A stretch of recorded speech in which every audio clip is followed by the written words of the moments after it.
This is Srila Prabhupada's sitting place in his garden, where I spent a couple of hours every morning with him, fanning him with the chamra. And this is the Lord Brahma fountain that had to be running the whole time Prabhupada was in the garden. And the garden's a little different now. It's a little more lush. Very nice. There's the back of the house. And around here, that's where he got his massage, in that room in there. And over here is the kitchen.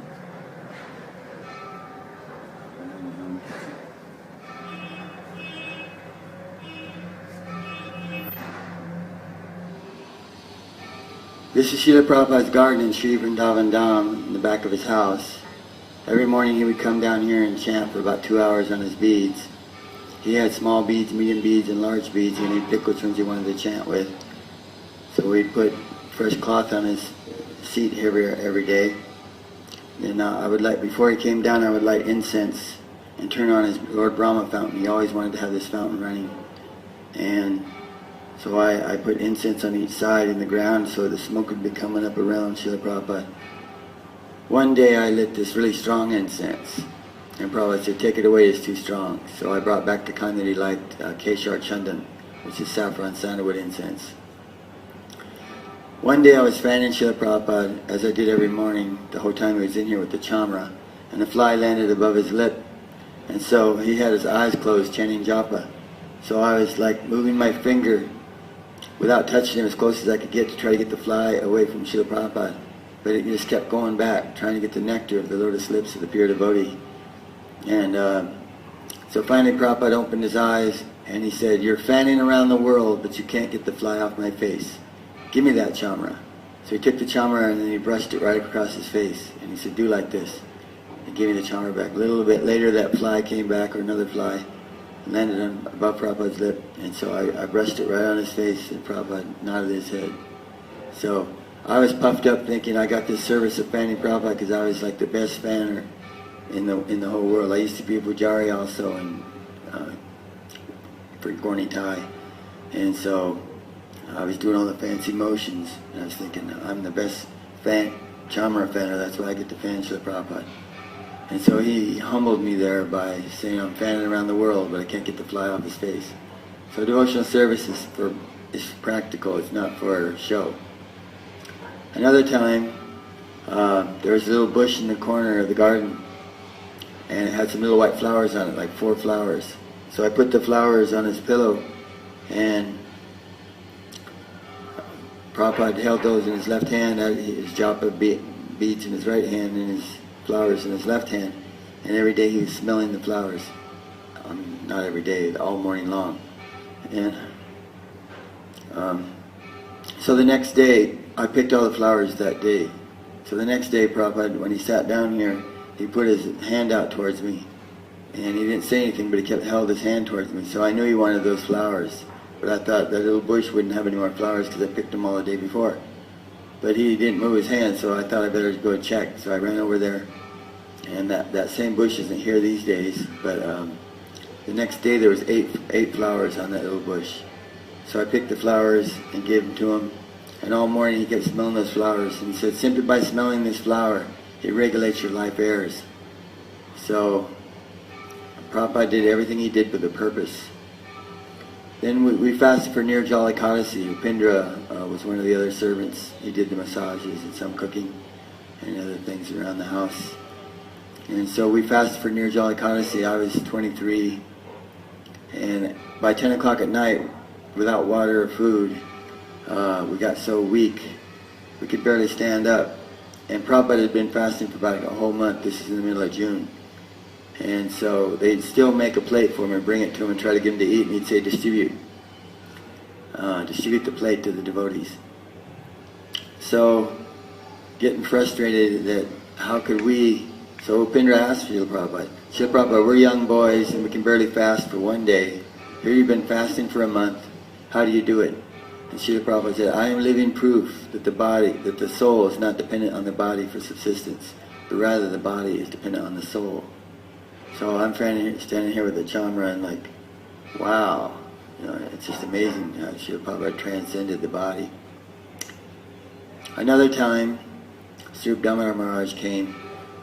He came to the back, and Srila Prabhupada, he started telling Srila Prabhupada about the scientific preaching program they just had in Bombay. And Srila Prabhupada, even though he was sick and fasting and the skin was actually hanging on his bones, on his arms, he said, actually I appeared in this world for two reasons. He sat up straight and he started pointing his finger in the air. I appeared in this world for two reasons: to establish Krishna as the Supreme Personality of Godhead and to defeat these rascal scientists. And you're doing this, I'm very pleased. So, that was an amazing... There's a lot of construction going on all the time here in Krishna Balaram Mandir. That's why I tried to record this without all those noises, but the one noise you hear, the temple bell. Prabhupada always wanted that bell going during Arati. And he would look at his watch to make sure, wherever he was in this house, the temple is just right next to here. So he would always make sure the Artiks were on time. He used to also come to our Pujari meetings, and he would say that punctuality and cleanliness are the most important things in deity worship. So, also in the garden, the secretary would read letters from the devotees all over the world to Srila Prabhupada, and he would dictate a response.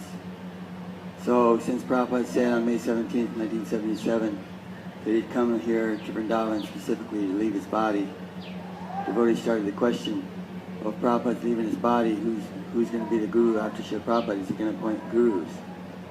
And so Prabhupada was asked that. And he said he wasn't going to appoint gurus, but he was going to appoint officiating acharyas, representatives who would initiate on his behalf.